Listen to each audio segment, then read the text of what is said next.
So tonight, another influx of migrants at the U.S. Mexico border. Now, there's no clear reason as to why, but here's what we do know. The people who are arriving here, they've been traveling for months. Yeah, what you're watching is drone video that shows that large group of people crossing the Rio Grande today near Eagle Pass. Our Jonathan Cotto actually spoke to a migrant as he reached U.S. soil. ¿De dónde vienen? Venezuela. De Venezuela. ¿Qué tan largo el trayecto? Demasiado. Duro. ¿Cuántos meses? ¿Cuántos días? 2 meses. Yo 2 meses, hermano.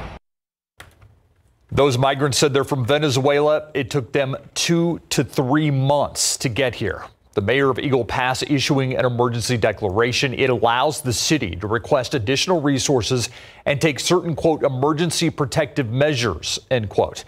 Border Patrol told KSAT off camera that migrants are being bused to processing centers where they will be interviewed. Tonight, San Antonio feeling the effects of what's happening in Eagle Pass and beyond. Now, some of the people crossing in the past few days are already here, hoping that the city of San Antonio can help take care of them. The night team's John Paul Barajas went to the Migrant Resource Center on San Pedro and spoke to people who had just arrived. Over the past few days, thousands of migrants arrived in Eagle Pass, and already some of them are at the Migrant Resource Center here in San Antonio. We don't know where all these migrants are from or when they got here, but this man and his daughter got to San Antonio today from Eagle Pass. I asked, when you got here, how are things inside? He said, we haven't even made it inside. Why would I lie? We just got here. He didn't want to reveal his identity. When we spoke with him, he wasn't sure how long it would take him to get inside the building. But a Venezuelan migrant who arrived last night says it took him nearly half a day. I got here at 11 last night, he said. I asked, but when did you get inside? Not until 9 in the morning, so like 9-10 hours, he added. Catholic Charities runs a center. It sent us a statement saying, in the past month, it's seeing more migrants. Workers there are seeing about 750 people per day, but the center can only hold up to 700. Empty charter and school buses stopped at the center throughout the day and picked people up. We asked where they were being taken. Catholic Charities said, quote, likely the airport. I got a bed. I got 3 beds because I have my wife and my 3 boys, said the migrant we spoke to who arrived last night. He says he feels lucky.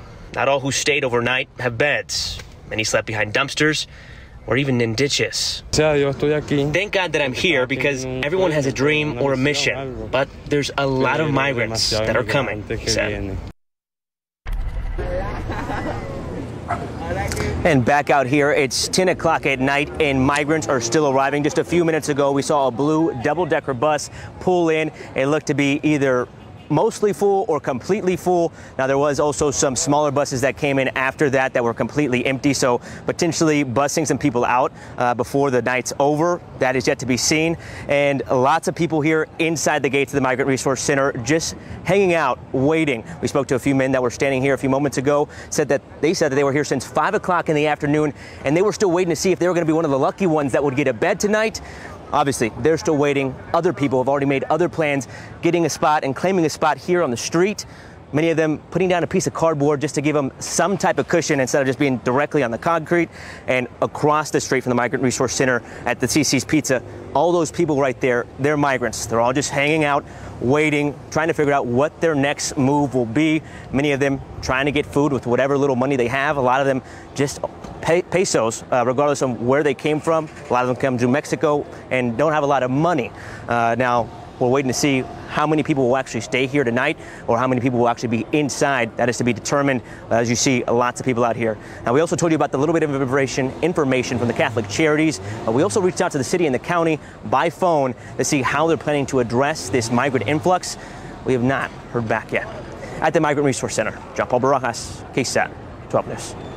John Paul, thanks for that live shot. I drove by that area earlier tonight, and there were a lot of people inside the gates, but just as many outside as well. And as you heard, some of the migrants both John Paul and Jonathan Cotto spoke to today are from the country of Venezuela.